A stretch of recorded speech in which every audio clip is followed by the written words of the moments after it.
My mom taught me the family caramel recipe over the holidays, and while I was making those caramels, I sent them out to um, the owner of the company I worked at over the summer, and he couldn't believe that I made these. To be completely honest, neither could I, because I'm not like the best cook, but I practiced a lot, and I made them on my own, and he was stunned that I made these caramels.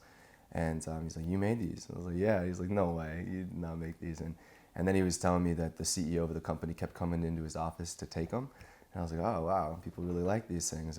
I really do believe that these caramels are delicious. They're my family's caramels, so it's like, might as well share something that I find delicious with everyone else that may like it as well. It's a good product, you know. I think that for me, from a personal level, I don't want to produce anything that I don't think is quality.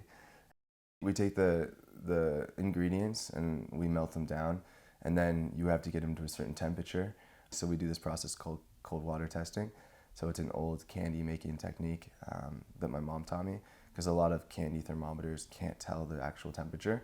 So once we cook it down, then we start pouring it into cold water, and then you can see by the consistency of the caramel how close it is to being done.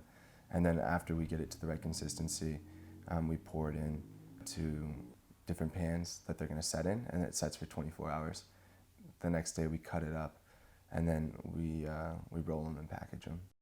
We've gotten overwhelmingly positive feedback in terms of the quality of our caramel itself, so that's what I kind of get my drive and my passion for. Just seeing your customers' response to eating your product and consuming your product and how it positively impacts their lives, I think that's what's the most gratifying part of entrepreneurship in general, is making a direct impact on the lives of others. So I think just creating a quality product that customers enjoy is what really drives both of us. We don't have a ton of preservatives in our caramels, and so the shelf life is not as long. But I think that that makes them really unique as well, because it's a really high quality product.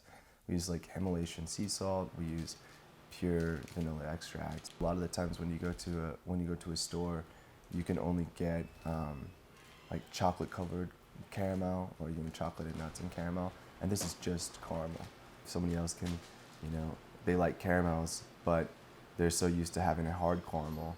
You know, that's especially with the older demographic, and maybe they have like dental appliances or something like that. It could rip them out. So this is a soft caramel that's really delicious, and why not share that? You know, I think that that's a motivation for me, is a sweet treat for people. I think that's a lot of fun, and then the whole process itself it's a lot of work, but it's a lot of fun too. I think what we envision for the future is really to find ways to make our production process a lot more efficient. Right now we're cooking 3 to 4 batches at a time, and if we really want to grow this company, we've had a lot of demand from like local retailers and customers themselves. So I think we need to find a way to make the process more efficient so that we can scale up and meet the demands of our customer base. Most people that have tasted these have said they've never had a caramel like it. So for me, that, you know, kind of makes me feel good. Like our original mission, to share a product that's good with community, and we're getting that, you know, and that's fun. We were sampling just door to door in our neighborhood, and this little girl came up and she sampled it. She was like, "Wow, this is really good." And her mom bought 2 boxes, and she was saying that her daughter, just the week before, had saved all her allowance money to buy a box of caramels from another company. And the little girl and the mom both were saying that these caramels were so much better. And so like seeing that little girl get excited about just a little, you know, like a little piece of candy, that makes you happy, you know, it feels like you're doing something good.